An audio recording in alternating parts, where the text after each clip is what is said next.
আসসালামাইকুম সম্মানিত দর্শক, হলুদ আর লবণ দিয়ে আমি মাংস আর আলুটাকে সিদ্ধ করে নিয়েছি।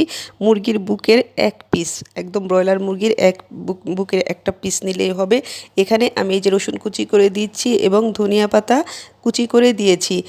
মানে ধনিয়া পাতা দিবেন, পুদিনা পাতা দিবেন, অনেক মজা হবে। আমার কাছে পুদিনা পাতা মানে ছিল, কিন্তু আমি না দিতে ভুলে গিয়েছি।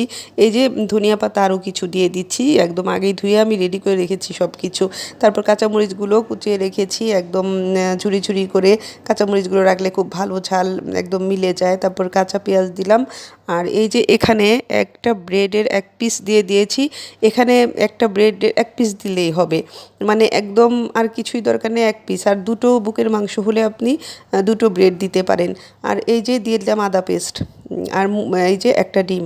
আর দুটো বুকের মাংসের পিস হলে আপনি দুটো ডিম দিতে পারেন।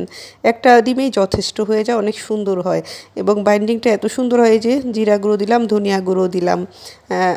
তারপর হচ্ছে আমি এই যে ভাজা পেঁয়াজ, বেরেস্তা করা পেঁয়াজ ছিল আমার কাছে। এত সুঘ্রাণ হয়, এত মজাদার, মানে কি বলবো, খুবই মজাদার একটা জিনিস এটা। আপনি মানে বাসায় ট্রাই করলে, আমরা সচরাচর এটা কিন্তু সবাই বানিয়ে খাই, তাই না?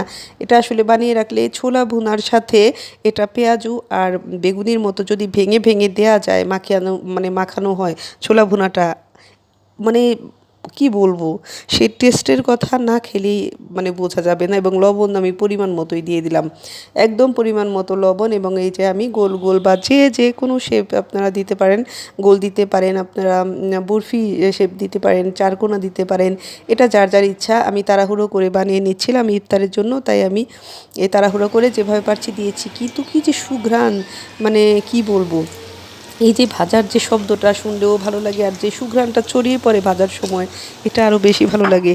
আপনারা ছোলা ভুনার সাথে যদি এটা মাখিয়ে খান, অনেক টেস্টি হয়। মানে পেঁয়াজু আর বেগুনির চেয়ে পেঁয়াজু আর বেগুনিকে হার মানিয়ে দেয় একদম। আর বাচ্চারা দেখবেন মানে খুবই আনন্দের সাথে খাবে। মাশাল্লাহ। ভিডিওটি ভালো লাগলে শেয়ার করে দিবেন, লাইক কমেন্ট শেয়ার করবেন।